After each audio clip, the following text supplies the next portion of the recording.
So back to our cartoon here. Reflection, for the phenomenologist, is a separate active consciousness. We could have an active perception, but we could also, at the same time or just afterwards, have an active reflection that takes that first order experience as its object. And that would be a kind of self-consciousness, but it's not the kind of self-consciousness that we're talking about. We're talking about something that seems to be at the same level as that first order experience, not something that requires a new active consciousness, but rather part of the structure that's built into this.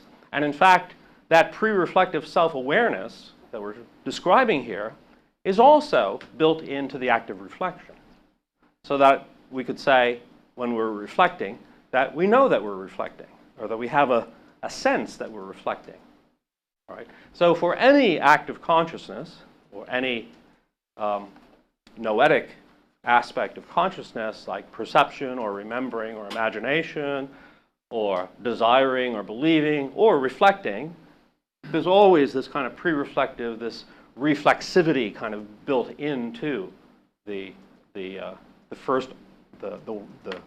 initial, the first order, whatever you want to call that, type of consciousness.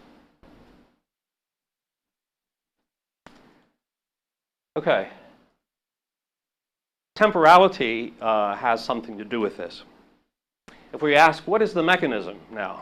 How can we explain this, let's say neuroscientifically? What do we look for in the brain if we want to try to say, this can be our explanation of how this type of self-awareness is possible, this pre-reflective self-awareness? Let me try to get to that by talking about temporality. But first, a little bit more phenomenology. And the question is something like this. What must consciousness be like? How must it be structured, let's say, if pre-reflective self-awareness is possible? And here, this is precisely where we find a phenomenological analysis of the temporal structure of consciousness, sometimes referred to as time consciousness. That's where that sort of comes into play to help us understand this. So this goes back again to Husserl, who offers a phenomenology of time consciousness. And he's thinking his primary example is usually music. But in fact, it applies to perception generally. But if we're perceiving a piece of music, it doesn't seem that we are simply getting one note at a time, although physically speaking, you might say, only one note is sounding at any one moment, right? But when we hear a song, it doesn't seem like we're just getting one note and then another note and then another note, but it seems like these notes are kind of tied together in a kind of melody. So if the claim is something like we actually perceive a melody when we listen to music, then it seems like we're perceiving more than just one note at a time, or more than what's there in the present, in the now point. This goes back to also a group of some debates in late 19th century, early 20th century, people like William James and other psychologists who are trying to figure out what's the temporal duration that we're aware of, let's say. And they refer to this as the specious present. All right, it's not the knife edge present, James says, of the what's happening just now, but rather we seem to be aware of kind of something spread out in duration, a little bit of the past that goes along with the present, and maybe there's a kind of anticipation of something in the future. And our perception is structured in such a way that it seemingly is perceiving that specious present, some kind of duration. So Husserl's question is, how must consciousness be structured if we are able to perceive something like that? If we're able to perceive in such a way that we can listen to a melody, or we can follow the meaning of a sentence that's being uttered. right? If we heard only one word at a time, unconnected to other things that, one possibility, of course, and this is the proposal made by Brentano. He says, well, we perceive one note and we remember the previous note, right? And maybe we anticipate the note that's to come. And then we have like 3 acts of consciousness, 3 kind of mental states that we have to integrate in some way. And Husserl thought that's a little bit too complicated. It doesn't really seem that way. If it were that way, then we wouldn't really be perceiving a melody. We'd be perceiving just one note and then remembering, right? And then putting some kind of comparison together in order to get something like a melody. So what Husserl suggested was that our consciousness, let's say perception, but any kind of consciousness we have, is structured in such a way that it has 3 aspects to it, which he called primal impression, retention, and protension. So this is his specialized terminology to refer to this kind of temporal structure of consciousness. So here's what it looks like. The idea is that in any moment, and this is, Husserl says, an abstraction, right? It's hard to think just about a momentary knife edge type of moment of perception. But abstractly, we can think of that and say, this is the now phase of consciousness. This is the melody as it runs off, A, B, C, D in time. And so this note here, C, is sounding right now. And this is what we hear. We have a primal impression of that note. Right? We hear it just now. And in the previous phase of consciousness, we heard the previous note. And likewise, in the phase before that, we heard a different note. All right, but again, that would not be the whole story. That can't be the whole story if we want to say that we perceive something like a melody. So he says, in any particular phase of consciousness, there's also a retentional element that retains the prior phase of consciousness, our just experienced phase of consciousness. And of course, in that phase, there was also a retention of the phase that was previous to that. So he talks about a retentional train, a kind of chain of retentions that stretch back, not infinitely, but over the last second or 2 or 3, so that we somehow or other make sense of the melody, not in a way that would make this note B somehow or other present at the same time as C. The way retention works is that we retain the previous experience as itself just passed. Retention somehow or other registers the fact that that previous experience is already past. And that's what we experience here, that we've just heard B, and just before that we heard A, and C is sounding now, and we kind of have a structure that allows us to sort of get the sense of the melody. And likewise, we have a protensional element at each phase, so that we are anticipating in some way the next phase of experience, and that has been going on. And at each phase, then we either sort of fulfill that protension and say, yeah, that was it, or we might be surprised, right? Because someone might sound the wrong note, and we had been expecting one, and that, in a certain sense, Husserl says, is part of the phenomenological evidence for this phenomenon of protension, the fact that we can be surprised by a certain experience that comes along because our protension is disappointed. Now, there's 2 aspects to note about this. One is that the retention is not the retention of the previous note, but it's the retention of the previous phase of consciousness, our experience of that note. All right?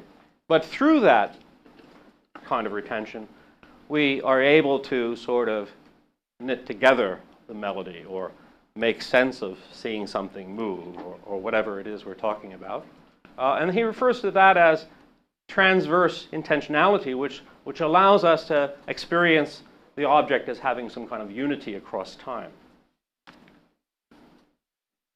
But at the same time, because the retention is a retention of the previous experience, and he refers to this as a longitudinal intentionality, we get something like consciousness itself being tied together, so that we get a sense of the unity of consciousness, that this has been going on for a while. And it's precisely that, in terms of this analysis of time consciousness, it's precisely that which gives us this pre-reflective self-awareness. Right? We are, in this retentional aspect, we are in some way aware of our previous experience. Right? We're aware of our present experience to the extent that we are engaged in it, but we are, in a certain sense, aware that we have been experiencing things. So when I ask you, are you sitting down? Well, this kind of retentional structure of consciousness allows you to say, yes, yeah, I've been sitting here for a while, at least in the most immediate. Right? At some point, memory has to come into play. If I ask, were you sitting down here an hour ago? It's not by consulting this structure that you'd be able to say yes. You'd have to remember, right? But in order to even remember that, this kind of structure has to sort of be in place to allow us to keep a sense of what we've been doing. Not only consciousness, however, Husserl, limited his analysis to consciousness, but we can think of this in terms of action too, because I think action can be characterized as having this same kind of intrinsic temporal structure that consciousness shows. And you can find this in concepts of body schematic processes. So going back a long time to Henry Head's notion of the body schema, he describes it in this way. He says the body schema dynamically organizes sensory motor feedback in such a way that the final sensation of position is charged with a relation to something that has happened before. It seems to register in body schematic processes or motor control processes or forward models, or however you want to sort that out, that there's a sense of what the state of the body has just been. And you have to have some kind of registration of that in the system in order to be able to know, where your hand is at any particular point, for example.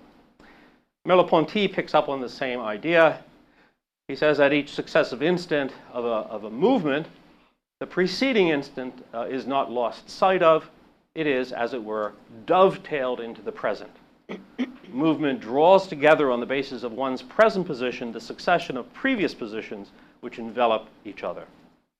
So I think what he's describing there is very much this kind of retentional structure to consciousness. The anticipatory aspects, there's a lot of, I think, science that shows us that our movements and our actions are, in fact, very well organized in terms of anticipating where the action is going. So you find, for example, hand-mouth coordination in very young infants, even when it looks like their movement is somewhat disorganized.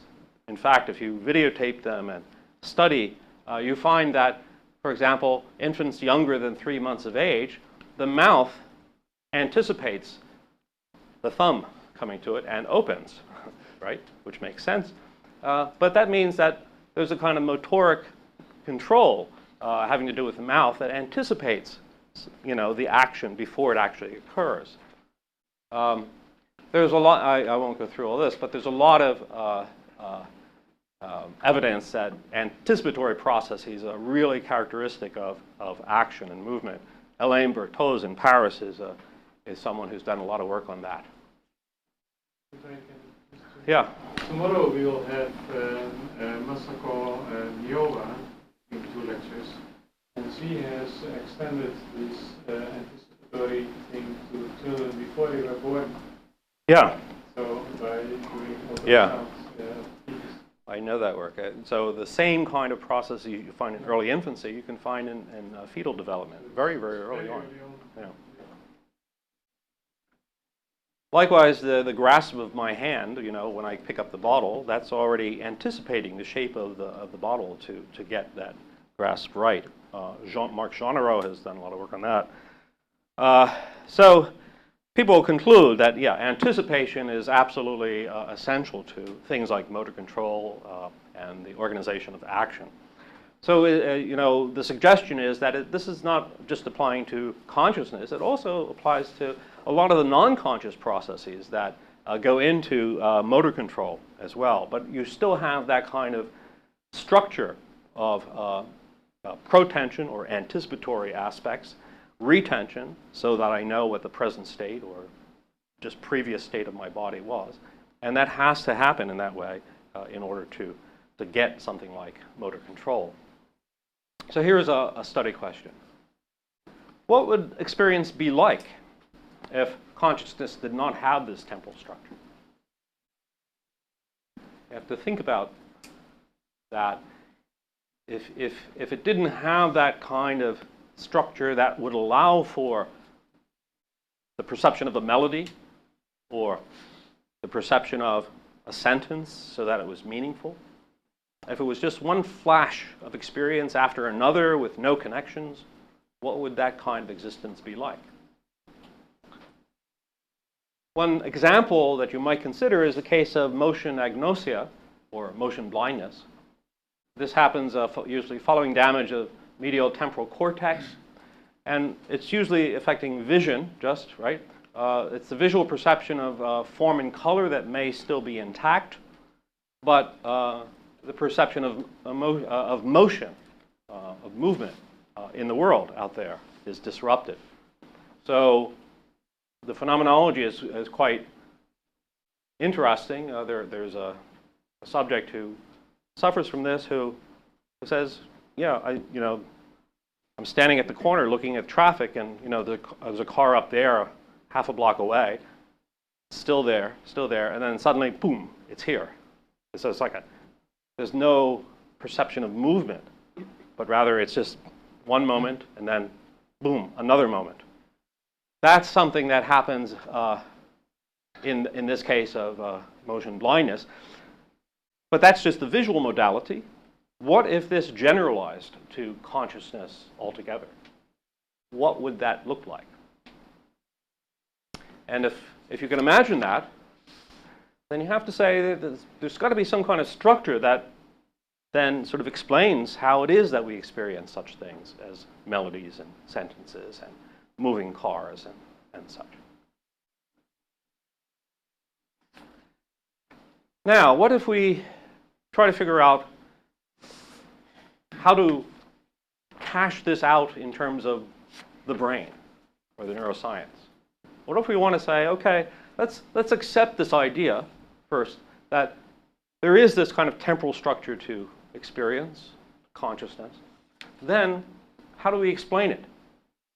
How does that work? Let's say, can we give a kind of subpersonal account or a neurological account of how it's possible that that would be the way consciousness is?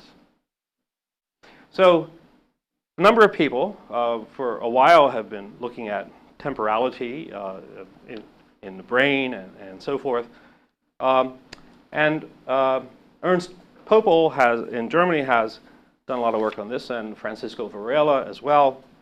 And they distinguish between three different timescales, which they define in this way. The first is the elementary timescale. It varies from between 10 to 100 milliseconds. And they, in order to justify this, they provide simply examples of neuronal processes that take this amount of time to be carried out. And then at the, let's say, half-second to 3-second time range, there's what they call the integration scale, which seemingly is a scale that one can use to measure, say, a conscious act or a reaching to grasp or something like that. So The first, elementary scale, is really a kind of scale where we find neuronal events of certain types. For Varela, he says the phase locking of neural assemblies is something that sort of takes place along this integration scale. And of course, the narrative scale then is just involves episodic memory and is longer term and so forth. So it's really in these two scales, and especially the integration scale, that we're looking for what we might call the time scale of the species present, of what we've been talking about here. The living present, the way we experience things in our immediate present. So it's the time frame where we could find a fully constituted normal cognitive operation, or motorically a kind of basic action, reaching, grasping, or something like that.